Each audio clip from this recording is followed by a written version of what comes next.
మొత్తానికి చూస్తున్నాం. మొత్తానికి జూబ్లీ హిల్స్ సంబంధించి ఎలక్షన్ నోటిఫికేషన్ ఇలా వచ్చిందో రాలేదో అప్పుడే ఇటు ఏదైతే బీజేపీ కావచ్చు, కాంగ్రెస్ పార్టీ కావచ్చు, రాజకీయ కక్షపూరితమైనటువంటి రాజకీయ అరంగేటానికి తెరలేపిందా అనేది అంటే అవుననే అనుమానాలు చాలా పెద్ద ఎత్తున వస్తున్నటువంటి అంశం కనబడుతుంది. దీనికి సంబంధించి ఏదైతే ఇంకా చాలా విషయాలు మాట్లాడుకునే ప్రయత్నం మనం చేద్దాం. దీనికి సంబంధించి మనతో పాటు డిబేట్లో పాల్గొనడానికి బీఆర్ఎస్ సీనియర్ నాయకులు కృష్ణ గారు ఉన్నారు. ఆయన మరి విషయాలు తీసుకుందాం. నమస్తే సార్. నమస్కారం సార్. ఏదైతే శ్మశానకు సంబంధించి వాటికి సంబంధించి కేటాయించి చేస్తున్నటువంటి వాటికి సంబంధించి దాంట్లో మీరు ఇన్వాల్వ్ అయ్యారా లేకుంటే పోస్ట్ చేశారా, దానికి సంబంధించి కేసు పెట్టారని చెప్పేసి తెలుసున్నటువంటి అంశం ఏంటి అసలు ఈ కేసుల సంగతి? అంటే ఇక వాళ్ళకు రెగ్యులర్గా సమాధానం చెప్పలేనప్పుడు ఇట్లాంటి తప్పుడు కేసులు వేస్తారు. ఇంకోటి ఎలక్షన్స్ అయ్యేసరికి ఇప్పుడు కాంగ్రెస్ ప్రభుత్వానికి వాళ్ళు చేసింది ఏం లేదు కాబట్టి చెప్పుకోవడానికి ఏం లేదు. సో ఇవాళ బీఆర్ఎస్ నాయకులు ఎవరు కూడా జూబ్లీ హిల్స్ విషయం మీద ఎత్తినా, వాళ్ళని ప్రశ్నించినా, అక్కడ ఎన్నికల్లో పనిచేసినా కూడా ఇవాళ అందరినీ కూడా టార్గెట్ చేసే పనిలో ఉన్నారు. ఇవాళ మీరు గమనించండి, చాలా స్పష్టంగా ఒకటే క్వశ్చన్, ఇవాళ అందరూ కూడా జాతీయ స్థాయిలో ఇవాళ చర్చ జరుగుతున్నది. 2 రోజుల ముందు ఎన్నికల నోటిఫికేషన్, ఎలక్షన్ కోడ్ అమలు కాబోతుంది అనే 2 రోజుల ముందు హుటాహుటిన వక్ఫ్ చైర్పర్సన్ కాదు తను, రేవంత్ గారి ప్రధాన అనుచరుడు, మైనారిటీ రెసిడెన్షియల్ స్కూల్స్కి సంబంధించిన వైస్ చైర్మన్ ఫహీం ఖురేషి అల్కాపురి కాలనీలో, ఎక్కడ బోరబండ, ఎక్కడ ఎర్రగడ్డ, ఎక్కడ రేమత్ నగర్, ఎక్కడ షేక్పేట్, అల్కాపురి కాలనీ, అక్కడ 2500 గజాల ల్యాండ్ని అలొకేట్ చేస్తున్నట్టు ఇమీడియట్గా తన సోషల్ మీడియాలో జియో రిలీజ్ చేసాడు. ఆయన వక్ఫ్ చైర్మన్ కాదు ఆయన, కానీ ఈయనే చేసాడు. ఎంతమంది అక్కడ పడతారు, ఎంతమందికి అక్కడ వాళ్ళ అంత్యక్రియలు, లాస్ట్ రిచువల్స్ ఎంతమందికి చేయగలుగుతారంటే సుమారు 400 మంది. అక్కడ ఉన్న జనాభా ఎంత? జనాభా 2 లక్షలు, ఓటర్లు 1,40,000 మంది ముస్లిం ఓటర్లు. ఓవరాల్ 3,90,000 ఓట్లు జూబ్లీ హిల్స్లో ఉంటే ఆ నియోజకవర్గంలో, అందులో సగానికి సగం సుమారు 1,50,000 దాకా ముస్లిం ఓటర్లే. అంటే కీలకంగా ఎలక్షన్స్లో వాళ్ళు గేమ్ చేంజర్స్ అవుతారని అందరికీ అర్థమైంది. సో అందుకే ఒక ఫ్రాడ్, ఒక చీటింగ్ దాంట్లో విధంగా వాళ్ళు ఏం చేసారు అంటే ధనాధన్ అనౌన్స్ చేసిన తర్వాత మరుసటి రోజు మళ్ళా కాంగ్రెస్ మంత్రులు పొన్నం ప్రభాకర్ గారు, వివేక్ గారు, అజ్మతుల్లా ఖాన్ ఎవరైతే వక్ఫ్ చైర్మన్ ఉన్నాడో వాళ్ళు కలిసి దీన్ని అనౌన్స్ చేయడం జరిగింది మళ్ళీ మరుసటి దినం. దాని తర్వాత ఏమైంది, 2 గంటలకే ఆర్మీ వాళ్ళు అక్కడికి వచ్చేసి ఇది మా భూమి, ఇది రక్షణ శాఖకు చెందిన భూమి, ఇక్కడ ఎలాంటి బోర్డు పెట్టనీయము అనేసి వాళ్ళు చెప్పడం జరిగింది. ఆ తర్వాత మీకు కొన్ని గంటలకే మీరు చూడండి, 5వ తారీఖున ఫహీం ఖురేషి అనే వ్యక్తి జీవో పెడతాడు, 6th అక్టోబర్ నాడు పొన్నం ప్రభాకర్ గారు వీళ్ళు చేస్తారు, ఇమీడియట్గా నిన్న ఎలక్షన్ జీవో వచ్చేసింది. ఇవాళ దాని తర్వాత మళ్ళీ ఏం చేసేది, డ్యామేజ్ కంట్రోల్ చేసుకోవాలి. ఇదంతా కూడా ఒకటేమో ముస్లిం సోదరులందరూ కూడా వాళ్ళు ఏమని అంటున్నారు అంటే, అక్కడికి వెళ్ళి బోరబండ, ఎర్రగడ్డ నుంచి మీరు అల్కాపురి కాలనీకి తీసుకొని వస్తే మాకు 2 లక్షల మంది మా జనాభా ఉంటే, మాకు 2 ఎకరాల పైన మాకు కావాల్సిన డిమాండ్ ఉంటే, మీరు ఇచ్చింది 2,500 గజాలు, అలా 400 మంది పడతారు. అండ్ అక్కడికి వెళ్ళి ట్రాన్స్పోర్టేషన్ ఖర్చు కూడా సామాన్య పేద ప్రజలకు 10,000 రూపాయలు ఖర్చు అవుతాయి, ఇది వద్దు మాకు అని ఇమీడియట్గా ఆ మీటింగ్లోనే, పొన్నం ప్రభాకర్ వివేక్ మీటింగ్లోనే ఇమీడియట్గా వాళ్ళ కాంగ్రెస్ నాయకులు, ముస్లింలు, మిగతా ముస్లింలు అందరూ కూడా లేవనెత్తారు. ఇక డ్యామేజ్ కంట్రోల్ చేసుకోవాలి. మళ్ళీ మిలిటరీ ఇదంతా రాగానే జాతీయ స్థాయిలో అందరు చర్చ చేస్తున్నారు. దాని తర్వాత ఏం చేసారు, ఎర్రగడ్డలో ఏదైతే అక్కడ కూడా 2 ఎకరాల జాగా ఉన్నదో అక్కడ కబ్జా చేసుకున్నది కాంగ్రెస్ నాయకులు. ఫ్రెండ్స్ అండ్ కంపెనీ అనేది స్పష్టంగా డాక్యుమెంట్స్ ఉన్నాయి. ఆ ఫ్రెండ్స్ కంపెనీలో డైరెక్టర్ మళ్ళీ ఈ ఫహీం ఖురేషి అనే వ్యక్తి. 100 ఫీట్ రోడ్, అప్రోచ్ రోడ్ ఉన్నది ఆ శ్మశాన వాటికకు. అయితే ఇప్పుడు దాన్ని క్లియర్ చేసిరా అంటే దాన్ని క్లియర్ చేయలేదు. ఈ 100 ఫీట్ రోడ్డుని అలాగే కాపాడుతూ వెనుక వేరే సైడ్ నుంచి ఒక కాలనీ నుంచి ఒక 30 ఫీట్ రోడ్ దాని నుంచి అక్కడ గోడను కూల్చేశారు. ఎప్పుడు? నిన్న ఉదయం మేడ్చల్ కలెక్టర్ గారు అక్కడికి పోయి రివ్యూ చేసి, దాని ఫొటోస్ కూడా ఉన్నాయి, రివ్యూ చేసి ధనాధన్ మధ్యాహ్నం చేశారు. ఇవాళ ఏమైపోయింది, అక్కడ మళ్ళా ఆ కాలనీ వాసులందరూ కూడా వాళ్ళు ధర్నా చేశారు, మా కాలనీ మధ్యలోకి వెళ్ళి తీసుకొని వస్తారు అనేసి. దానికి బీజేపీ నాయకులు ఇప్పుడు చూడండి, కాంగ్రెస్ బీజేపీ రాజకీయం చూడండి, రాజకీయం కాదు ఇది దుర్మార్గం. సడన్గా ఇప్పుడు హిందూ ముస్లిం అనే యాంగిల్ని తీసుకొని వచ్చే ప్రయత్నం. ఎందుకంటే హిందూ ముస్లిం అంటే ఇటు బీజేపీ కాంగ్రెస్ అవుతుంది. బీఆర్ఎస్ ఉన్నదనుకోండి అభివృద్ధి అందరికీ, హిందువులకు శ్మశాన వాటికలు చేసిర్రు, ముస్లింలకు చేసిర్రు, అందరికి కూడా చేసిర్రు. అందరి పండుగలకు చీరలు కానివ్వండి, బట్టలు కానివ్వండి, అందరి పండుగలకు చేశారు. అభివృద్ధి, ఫ్లైఓవర్లు, నీళ్ల సమస్య, ఇవన్నీ చర్చకు వస్తుండే జూబ్లీ హిల్స్లో. ఇప్పుడు కేసీఆర్ గారి ప్రభుత్వంలో ఉచిత నీళ్ల పథకం ఇచ్చారు. రేవంత్ రెడ్డి దానికి వ్యతిరేకంగా మాట్లాడుతున్నాడు, వృధా ఖర్చు అని. అది డిబేట్కి వస్తుంది. ఎగ్జాక్ట్లీ, చేసిన రోడ్ల నిర్మాణాలు, ఇచ్చిన ప్రతి ఒక్క పథకం గురించి ఎంతెంత ఖర్చు పెట్టినాం, ఒక్కొక్క డివిజన్కి ఎంత ఖర్చు పెట్టినామని లెక్కతో సహా బీఆర్ఎస్ ప్రభుత్వం దగ్గర ఉన్నది. కానీ వాళ్ళు అది చర్చకు రావద్దు. ఇవాళ వీళ్ళు బీజేపీ సందట్లో సడమియా అని ఇది తీసుకొని వచ్చి వీళ్ళు ఇద్దరు కూడా నరేటివ్ స్పిన్ చేసే ప్రయత్నం, మత రాజకీయాలు సృష్టించేందుకు. ఎగ్జాక్ట్లీ అది అంటే కాంగ్రెస్ చేసిన తప్పు. అందుకే దయచేసి ఇవాళ తెలంగాణ సమాజం కానివ్వండి, జూబ్లీ హిల్స్ వాళ్ళు కానివ్వండి, ఇది హిందూ ముస్లిం కోణంగా కాకుండా కాంగ్రెస్ చేసిన కుట్రపూరిత రాజకీయం. కొన్ని గంటల ముందే ఎలక్షన్ కోడ్ వస్తుంది, ఇది ఇలాగే ఆగిపోతుంది. ఇక్కడ కాలనీవాసులు కానివ్వండి, అక్కడ ఆర్మీ వాళ్ళు కానివ్వండి, ఇలా అల్లర్లు చేస్తారు. మేమైతే ఇచ్చేసినాము, మాకు ఓట్లు వేయండి అని పాపం ముస్లింలను మోసం చేసే ఏదైతే ఆ బుద్ధి ఇవాళ కాంగ్రెస్ చూపెట్టిందో ఖచ్చితంగా అందరు గుణపాఠం చెప్పాల్సిన అవసరం ఉన్నది. దీంతో పూర్తిగా ఎక్స్పోజ్ అయింది. ఇవి ఇవాళ క్వశ్చన్ చేసినందుకు దీని మీద కేసు వేసారు. కేసులు కొత్త ఏం కాదు, దాన్ని ఎదుర్కొంటాం. ఎందుకంటే వాళ్ళు ఇక రౌడీ షీట్లు చేస్తాము, ఇవి చేస్తాము, అవి చేస్తామని బెదిరిస్తున్నారు. ఇది వాళ్ళ అడిగిన ప్రశ్న ఇవాళ దేశ స్థాయిలో అందరూ అడుగుతున్నారు. ఒక ప్రభుత్వానికి కనీసం మీకు తెలియదా ఆ భూమి ఎవరికి చెందిందో, ఎందుకంత హుటాహుటిన చేసిండ్రు? మీకు ఫస్ట్ వాళ్ళ మిస్టేక్, పొరపాటు ఎక్కడా అని మీరు ఆలోచించండి. అల్కాపురి కాలనీలో జియో రిలీజ్ చేస్తారు, అది ఫ్లాప్ అయింది, అది పెద్ద ఇక మిస్టేక్ అయిపోయింది, బెడిసికొట్టింది అని అర్థం కాగానే ఇమీడియట్గా ఇక్కడ పోయి గొడవలు చేసారు. ఇప్పుడు ఇది చేసినామని ఓయాల డప్పులు కొట్టుకుంటున్నారు, పాలాభిషేకాలు చేస్తున్నారు రేవంత్ గారికి.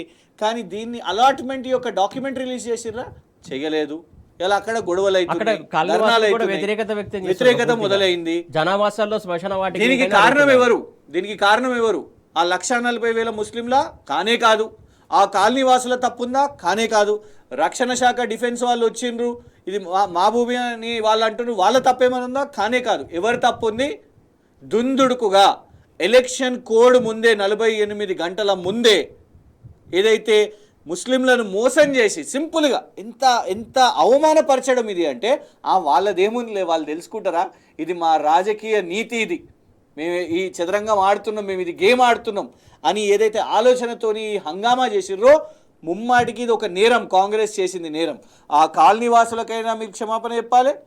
ఆ 140,000 మంది ముస్లింలకు మీరు ఏదైతే తప్పుడు వాగ్దానం చేసి ఇదంతా డ్రామా ఈ 2 రోజుల్లో మీరు చేసిరో ఖచ్చితంగా వాళ్ళకి క్షమాపణ చెప్పాల్సిన బాధ్యత ఇవాళ రేవంత్ ప్రభుత్వానికి 100% ఉంది. సురేష్ గారు, అంటే ఇప్పుడు కాంగ్రెస్ పార్టీ ఉన్న బీజేపీ పార్టీ మళ్ళీ ఎలక్షన్ టైంలో 2 చీకటి ఒప్పందం కుదుర్చుకుని అనుకోవాలా? అసలు బీజేపీ క్యాండిడేటే ఎవరు చెప్పండి? వాళ్ళ క్యాండిడేటే లేరు. కిషన్ రెడ్డి గారు మాట్లాడతలేరు. ఇన్ని అంశాలు జరుగుతున్నాయి కదా, కిషన్ రెడ్డి గారు కనీసం మాట్లాడాల్సిన అవసరం ఉన్నది కదా. ఆయన లోకల్ ఎంపీ కదా. అగ్రెసివ్గా ఎందుకు పోతలేరు ముందుకి? బీఆర్ఎస్ చాలా స్పష్టంగా ఇవాళ వారం 10 రోజులు అయిపోయినట్టుంది క్యాండిడేట్ని అనౌన్స్ చేసేసి కదా. కానీ ఇవాళకి కూడా భారతీయ జనతా పార్టీ క్యాండిడేట్ని అనౌన్స్ చేయకుండా, ఎన్నో కీలక అంశాల విషయం మీద కాంగ్రెస్ ప్రభుత్వాన్ని నిలదీయకుండా ఇవాళ చేస్తున్నారు అంటే 100% ఇవాళ భారతీయ జనతా పార్టీ ఒక డమ్మీ క్యాండిడేట్ని పెట్టబోతున్నది కాంగ్రెస్ పార్టీ కోసం అని 100% అర్థమవుతున్నది. ఇవాళ చెప్పండి, ఎవరు క్యాండిడేట్? కాంగ్రెస్ పార్టీ క్యాండిడేట్ ఎవరు? భారతీయ జనతా పార్టీ క్యాండిడేటే లేరా? అలాంటి కరువైన పరిస్థితి. ఎందుకంటే 2 ఒకటే అని ఎందుకు చెప్తాను? ఉదాహరణ, గత సంవత్సరం కూడా ఒక ఉప ఎన్నిక జరిగింది, కంటోన్మెంట్ ఉప ఎన్నిక. అభ్యర్థి ఎవరు? భారతీయ జనతా పార్టీలో పోటీ చేసిన వ్యక్తి. వాళ్ళ కాంగ్రెస్కి దిక్కు లేదన్నట్టు గద్దరన్న అని ఎత్తుకున్న రేవంత్ రెడ్డి గద్దరన్న కుమార్తెకి హ్యాండ్ ఇచ్చి బీజేపీ నుంచి తీసుకొని కాంగ్రెస్ పార్టీ టికెట్ ఇచ్చింది. బీజేపీ నుంచి ఎమ్మెల్యేగా పోటీ చేసిన 2023 జనరల్ ఎలక్షన్స్లో పోటీ చేసిన వ్యక్తికి 2024 ఉప ఎన్నికలో భారతీయ జనతా పార్టీ నుంచి తెచ్చుకొని కాంగ్రెస్ పార్టీ అభ్యర్థిగా చేసుకున్నది రేవంత్ ప్రభుత్వం. భారతీయ జనతా పార్టీ కాంగ్రెస్ ఒకటి కాదా? ఇక స్పష్టంగా అర్థమవుతున్నది. అభ్యర్థినే తెచ్చుకున్న వాళ్ళు ఇక్కడ కూడా డమ్మీ అభ్యర్థిని పెట్టుకుంటున్నారు. 100% జూబ్లీ హిల్స్లో రేవంత్ ప్రభుత్వం Bharatiya Janata party vote split చేయకుండా ఒక డమ్మీ అభ్యర్థిని పెట్టేసి ఇవాళ వాళ్ళు ఏదో ప్రయత్నం చేస్తున్నారు. కానీ ఇది ఎక్కడ కూడా ఇక్కడ స్పష్టంగా ఈ ఎలక్షన్తో అర్థమైపోతున్నదండి. గట్టిగా స్వరం ఎత్తుతున్నది అన్ని అంశాల మీద. ఇవాళ చూడండి, బీహార్లో ఎలక్షన్ డ్రామా చేస్తున్నారు. అక్కడ ఉన్న నితీష్ కుమార్ గారు, భారతీయ జనతా పార్టీ, కేటీఆర్ గారు నిన్న దాన్ని ప్రశ్నించారు. మీరు ఎన్నికల కొన్ని గంటల ముందు మీరు తాయిలాల్లాగా మహిళలకు అకౌంట్లలో డబ్బులు వేసిర్రు అని రేవంత్ రెడ్డి గారు ప్రశ్నించిర్రా? నరేంద్ర మోదీ గారిని ప్రశ్నిస్తారు జీఎస్టీ విషయం మీద, ఎవరు? కేటీఆర్ గారు. బీహార్లో ఉన్న నితీష్ కుమార్ గారిని ప్రశ్నిస్తారు. అంటే ఎక్కడెక్కడ భారతీయ జనతా పార్టీ ప్రభుత్వాలు వైఫల్యం అవుతున్నదో ఎత్తుతున్నది కేటీఆర్ గారా, లేకపోతే మౌనంగా ఉన్నది రేవంత్ ప్రభుత్వమా? స్పష్టంగా ప్రజలకు అర్థం కాదా? 100% భారతీయ జనతా పార్టీ మీద పోరాటం చేస్తున్నాం. ఓకే, ఇలా వాళ్ళు కలుస్తున్నారు కాబట్టే ఈ ఎలక్షన్లో కూడా వాళ్ళు ఇవన్నిటిని ఎత్తకుండా అనవసరమైన ఇష్యూని కూడా వాళ్ళు ఫ్లేరప్ చేసి కమ్యూనల్ యాంగిల్ తీసుకొని వచ్చే ప్రయత్నం చేస్తున్నారు. కానీ తెలంగాణకు లాభమయ్యే విధంగా యూరియా విషయమే స్పష్టంగా అర్థమైపోయింది కదండి. అఫ్కోర్స్ మనకు జూబ్లీ హిల్స్ ఎలక్షన్లో అది రాకపోయినా, బోరబండ శ్మశాన వాటి ముస్లిం శ్మశాన వాటికి సంబంధించి వాళ్ళు అలర్ట్ చేయగానే వీళ్ళు బీజేపీ వాళ్ళు వచ్చి జగడం చేయడం, అంటే జగడమా డ్రామా అనుకోవాలా?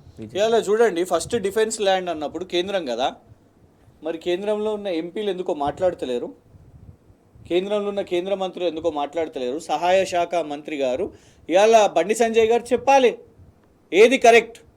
రక్షణ శాఖ భూమి అని చెప్తున్న డిఫెన్స్ వాళ్ళు కరెక్టా, లేదు రేవంత్ ప్రభుత్వం ఇది అలొకేట్ చేసింది వక్ఫ్ ల్యాండ్ అని అలొకేట్ చేసింది. ఫస్ట్ ఆఫ్ ఆల్ ఆ 2500 గజాలను ముస్లిం సోదరులు ఒప్పుకోవట్లేదు. కానీ అయినా ఇవాళ రాష్ట్రానికి తెలియాల్సిన అవసరం ఉన్నది, జూబ్లీ హిల్స్లో ఉన్న ముస్లింలకు తెలియాల్సిన అవసరం ఉన్నది. ఎవరు చెప్తున్నది నిజం? అది రక్షణ శాఖ భూమే, లేదు అది వక్ఫ్ ల్యాండా కాంగ్రెస్ ప్రభుత్వం ఇచ్చినట్టు? అది చెప్పే బాధ్యత కిషన్ రెడ్డి గారికి, బండి సంజయ్ గారికి లేదా? దాని గురించి ఎత్తడానికి లేదా? అది కాకుండా మీకు ఇక్కడ కాలనీ వాసులు వాళ్ళు ధర్నా చేస్తున్నారు, వాళ్ళ ప్రొటెస్ట్ని మనం తప్పుపడతలేం.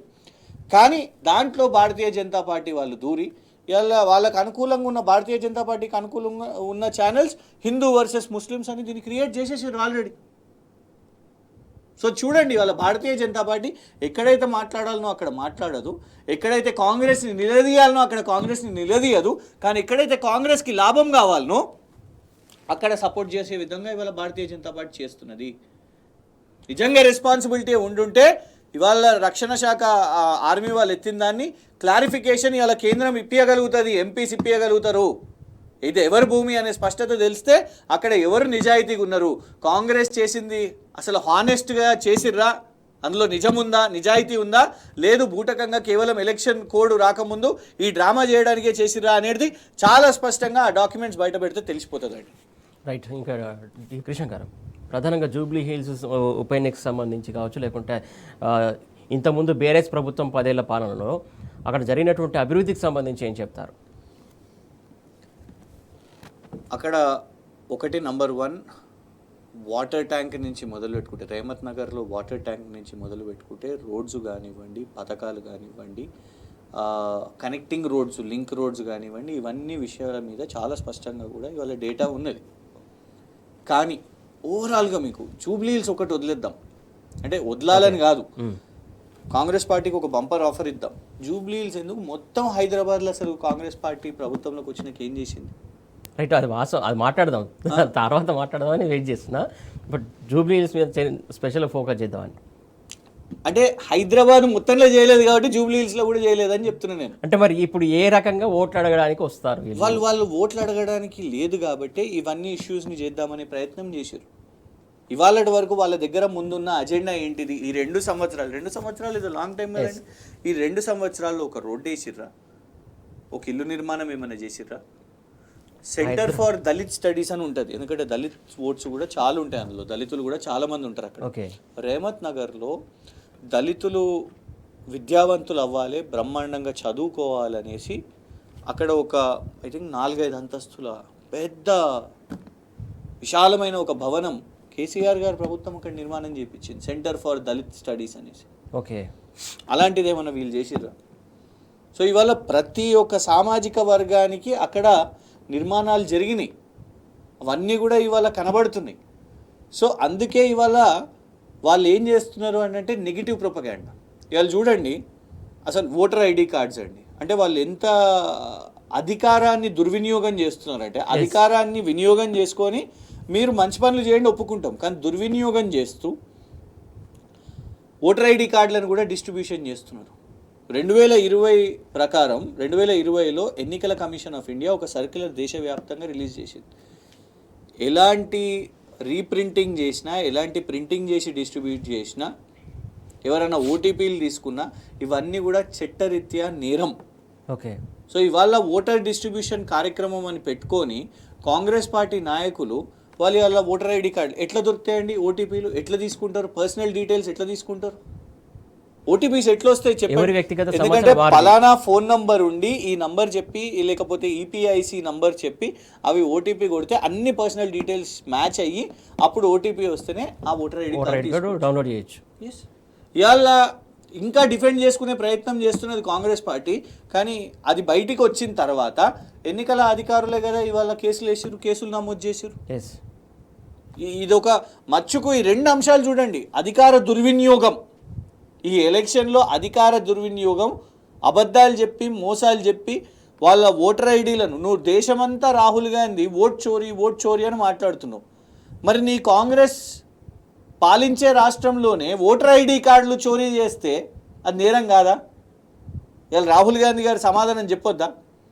నువ్వు బీహార్లో ఇవాళ ఎలక్షన్స్ నడుస్తుంటే నువ్వు అక్కడ తీసుకున్న ప్రధాన ప్రచార అస్త్రమే ఓట్ చోరీ. మరి ఇక్కడ తెలంగాణ రాష్ట్రంలో జరుగుతున్న ఒక ఉప ఎన్నిక, కీలక ఉప ఎన్నిక, హైదరాబాద్ నగరంలో జూబ్లీ హిల్స్ ఉన్నది, నువ్వు అక్కడ ఓటర్ ఐడి చోరీ చేస్తుంటే దాన్ని ఎందుకు మాట్లాడతలేవు? అడుగడుగున మోసమే. జూబ్లీ హిల్స్ ఎన్నిక ఏంటిది అని మీరు నన్ను ఒక్క పదంలో అడిగితే కాంగ్రెస్ చేస్తున్నది మోసం. ఓకే. శ్మశాన వాటిక మోసం, ఓటర్ ఐడి కార్డులు చేస్తున్నది చోరీ మోసం, ఇంకోటి అజరుద్దీన్ విషయం మీద కూడా మోసం. ఓకే.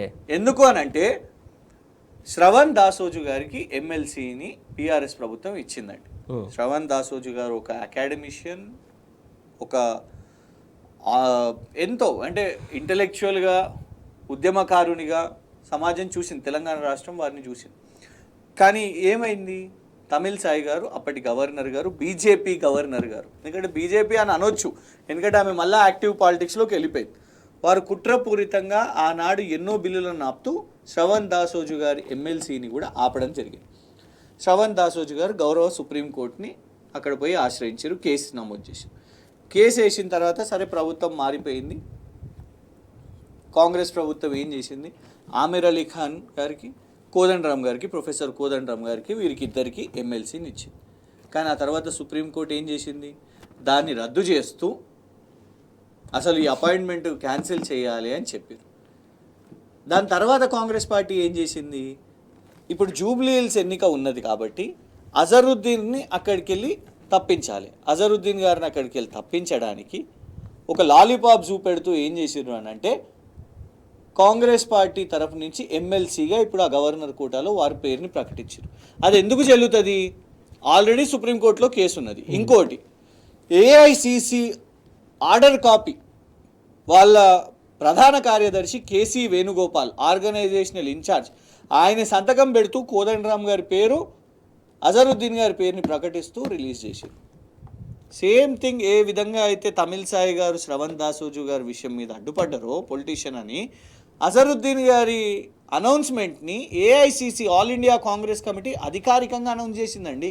ఓకే. అది ఎందుకు చెల్లుతుంది, అది చెల్లదు. అజరుద్దీన్ గారికి లాలీపాప్ ఇచ్చిర్రు, ఎందుకు, ముస్లింల ఓట్లు కావాలి కాబట్టి. అజరుద్దీన్ గారిని జరిపేసి ఇక ఎవరికైనా టికెట్ అమ్ముకోగలుగుతామా, అందుకే చూస్తున్నాం కదా 4-5 అభ్యర్థులు బ్యానర్లు వేసుకుంటున్నారు. జూబ్లీ హిల్స్కి సంబంధం లేని వాళ్ళు కూడా ఎక్కడి నుంచో ఒక 30 కిలోమీటర్ల నగరానికి అడిదిక్కు చివరిలో ఉన్న కార్పొరేటర్లు కూడా ఈడ ఎందుకు వేసుకుంటున్నారు బ్యానర్లు, ఎందుకంటే కాంగ్రెస్ పార్టీలో అటు రాష్ట్ర అధ్యక్షునికి డబ్బులు ఇచ్చుకోవచ్చు, ఇంకెవరికైనా డబ్బులు ఇచ్చుకోవచ్చు, ఇన్ని కోట్ల రూపాయలు ఇచ్చి ఈ టికెట్ తెచ్చుకోవచ్చు అని. సో దానికి ప్రధాన అడ్డంకిగా అజరుద్దీన్ గారు ఉండే కాబట్టి ఆయనను జరిపేసి మళ్ళీ ముస్లింలు ఓట్లు వేయరు కావచ్చు, ఎందుకంటే ఇలా కాంగ్రెస్ పార్టీ నుంచి వాళ్ళ ప్రభుత్వంలో ఉన్న ఒక ముస్లిం మంత్రి లేడు, ఒక ముస్లిం ఎమ్మెల్యే లేరు, ఒక ముస్లిం ఎమ్మెల్సీ కూడా లేరు.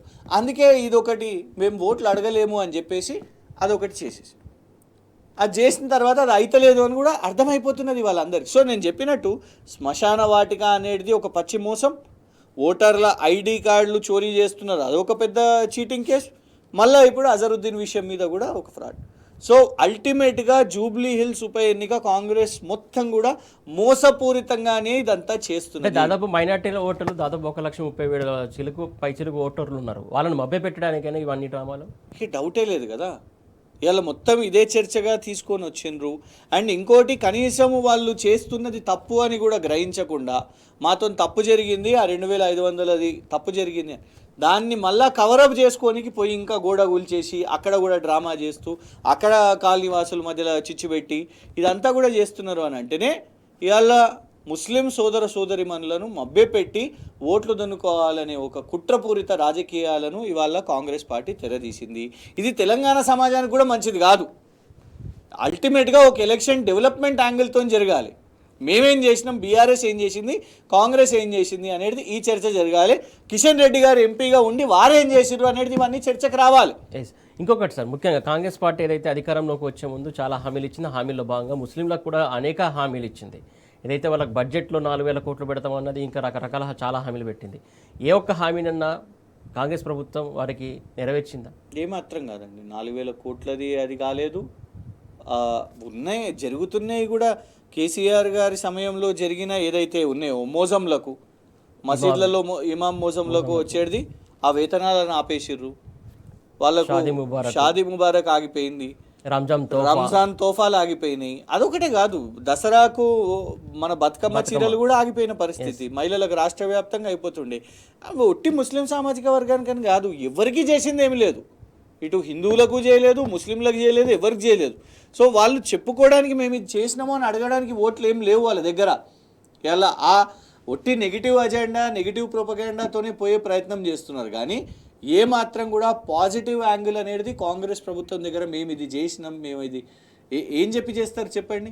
ఇవాళ నిజంగానే మీరు ఆలోచించండి, తెలంగాణ యువత మాకు నోటిఫికేషన్లే అవసరం లేదు, మాకు అసలు ఇప్పటికే ఉద్యోగాలు ఎక్కువైపోయినాయి, నోటిఫికేషన్లు ఇంకెయ్యకండి అని రేవంత్ గారు అన్నట్టు నిజమే అయితే గుణపాఠం చెప్పండి ఇప్పుడు. లేకపోతే ఇదే అహంకారం అట్లనే ఉంటుంది.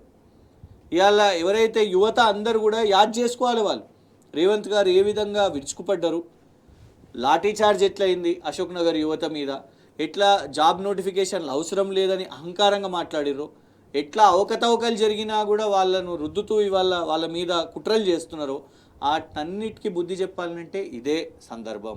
ఆటో డ్రైవర్లు, బస్సు, తెలంగాణ రాష్ట్రంలో బస్సు లేదండి, ఉచితం లేదు, బోగస్ అది కాదు. హైదరాబాద్లో బస్ ఛార్జీలు పెరిగాయి, గతంలో ఎన్నడూ లేని విధంగా పెరిగాయి అంటున్నారు. అసలు ఉచిత బస్ స్కీమ్ అనేది లేదు. ఎందుకు అంటే ఒకళ్ళ జేబులోకి వెళ్ళి తీసి ఇంకోళ్ళకి పెడుతున్న పరిస్థితి ఇది. ఉచిత బస్సు స్కీమ్ అనేది మహిళల కంటే అదే ఇంట్లో పురుషులు ఇవాళ డబ్బులు కడుతున్నారు, వాళ్ళకు భారం పడుతున్నది. పోనీ సీటు దొరుకుతుందా అంటే సీటు దొరకదు, మగవాళ్ళకు సీటు దొరకదు, మహిళల సీటు కోసం గుద్దులాడాలి. ఇలా డబ్బులు పెరిగిన పరిస్థితి కదా, దాని భారం కనబడుతున్నది. ఇక దాన్ని ఉచిత స్కీమ్ అందామా? అది మోసం, అది పచ్చి మోసం. మనం అనుకున్నట్టు హైదరాబాద్ అభివృద్ధి గురించి మాట్లాడుకుందాం ఇప్పుడు కొద్దిసేపు. హైదరాబాద్ అభివృద్ధి అంటే మెయిన్గా చూసుకున్నట్లయితే గత 10 ఏళ్ల బీఆర్ఎస్ ప్రభుత్వ పాలనలో మహానగరాన్ని చాలా సుందరీకరణ చేశారు, మహానగరాన్ని అగ్రస్థానంలో నిలిపినటువంటి ఘనత కేసీఆర్ గారికి దక్కింది. ఇప్పుడు ఈ 22 నెలల కాలంలో కాంగ్రెస్ ప్రభుత్వం వచ్చిన తర్వాత అన్ని రకాలుగా అన్ని విధాలుగా మొత్తం ఎటు చూసినా భ్రష్టు పట్టిస్తున్నటువంటి పరిస్థితి కనబడుతుందా లేదా? ఏదైతే ముఖ్యంగా శంషాబాద్ కనెక్టివిటీ మెట్రో రైలు రద్దు చేశారు, అది మళ్ళీ మనం out side of Jubilee hills అవుతుంది, కానీ పర్లేదు. మీరు మొత్తం ఓవరాల్ సిటీ అసలు కాంగ్రెస్ ప్రభుత్వం చేసింది ఏంది ఈ 22 నెలల్లో? ఒకటి సుందరీకరణ అని మీరు అన్నారు కదా, సుందరీకరణ కానివ్వండి, నిర్మాణాలు కానివ్వండి, కార్యాలయాలు కానివ్వండి, రోడ్లు కానివ్వండి, మరమ్మతులు. ఇప్పుడు నేను వచ్చేటప్పుడే ప్రజలందరూ కూడా చూస్తుండొచ్చు, ఇప్పుడు వర్షాలు పడుతున్నాయి, ఇప్పుడు మళ్ళా సడన్గా వర్షం వచ్చి అవును, కనీసం ఫ్లైఓవర్లలో కార్నర్స్లో ఉన్న చెత్తను కూడా సాఫ్ చేయట్లేదండి. పాత ఫ్లైఓవర్లు, కొత్త ఫ్లైఓవర్లు అన్నీ కూడా ఇవాళ నీళ్ళు ఎందుకు నిండా నిలుస్తున్నాయి, అక్కడ నిల్వ ఎందుకు నిలుస్తున్నాయి? ఎందుకంటే క్లాగింగ్ అని అంటారు. ఆ బేసిక్ మెయింటెనెన్స్ కూడా ఇవాళ తీసే పరిస్థితి లేదు. మనం చూసినాం, ట్రాఫిక్ పోలీసులు దొవుతున్నారు. ఎందుకు?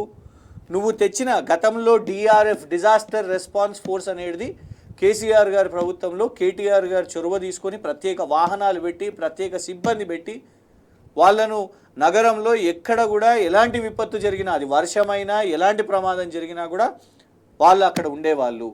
ఒక కొలాబరేషన్ అనేది ఈ డిఆర్ఎఫ్ జిహెచ్ఎంసి వీళ్ళందరికీ సక్రమంగా ఉండేది. కానీ ఇవాళ ఒక మ్యాన్ హోల్ ఓపెన్ ఉంటే అఫీషియల్గా జిహెచ్ఎంసి వాళ్ళు లేదు మేము కాదా చేసిన తప్పది, హైడ్రా వాళ్ళు చేసిర్రు అని.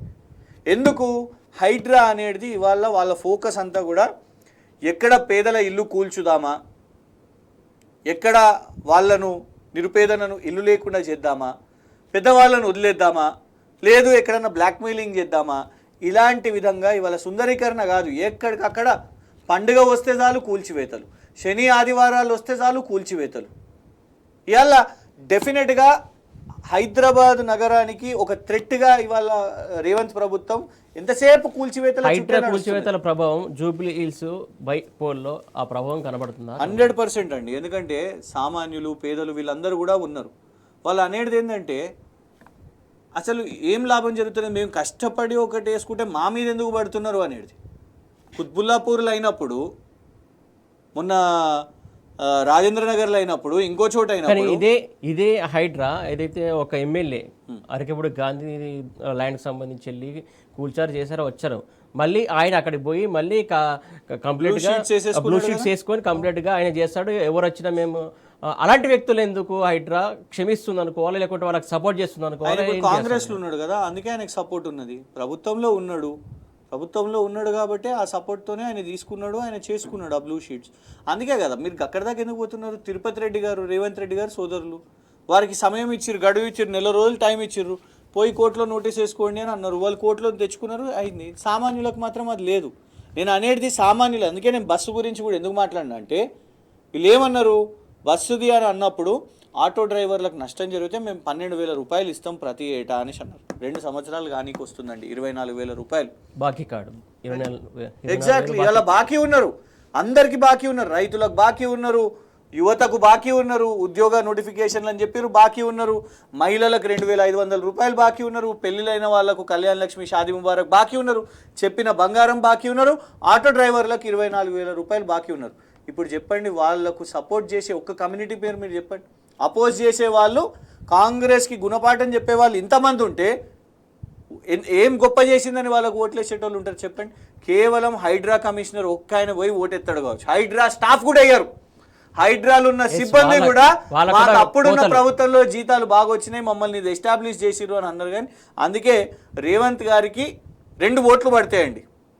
ఒకటి తిరుపతి రెడ్డి గారిది, ఆయనది ఒకవేళ జూబ్లీ హిల్స్లో వస్తే మా ఇల్లు కూల్చివేయకుండా, హైడ్రా కూల్చివేయకుండా కాపాడింది అని ఆయనే ఓటు పడుతుంది. ఇంకొకటి రంగనాథ్ గారు ఓటు పడుతుంది. అది తప్ప సామాన్యులది ఎవ్వరు కూడా వీళ్ళ ఓట్లు పడే ప్రసక్తి లేదు. రైట్, థ్యాంక్ యూ అండి, థ్యాంక్ యూ సో మచ్. మొత్తం చూస్తున్నాం కదా, ఏదైతే హైడ్రా కావచ్చు లేకుంటే జూబ్లీ హిల్స్ కావచ్చు, మొత్తానికి ఓవరాల్గా హైదరాబాద్ సిటీ చూసినా కూడా 22 నెలల్లో కాంగ్రెస్ ప్రభుత్వం ఎక్కడ కూడా శంకుస్థాపన చేయలేదు. ఏదైతే బీఆర్ఎస్ ప్రభుత్వంలో చేపట్టినటువంటి పనులు, దానికి సంబంధించినటువంటి రిపెడ్ కటింగ్లకే పరిమితం అయ్యారు ముఖ్యమంత్రి అని చెప్పేసి చెప్తున్నటువంటి పరిస్థితి కనబడుతుంది. ఇది వాటి బరాబర్ అడుగుదాం. Keep watching tea news.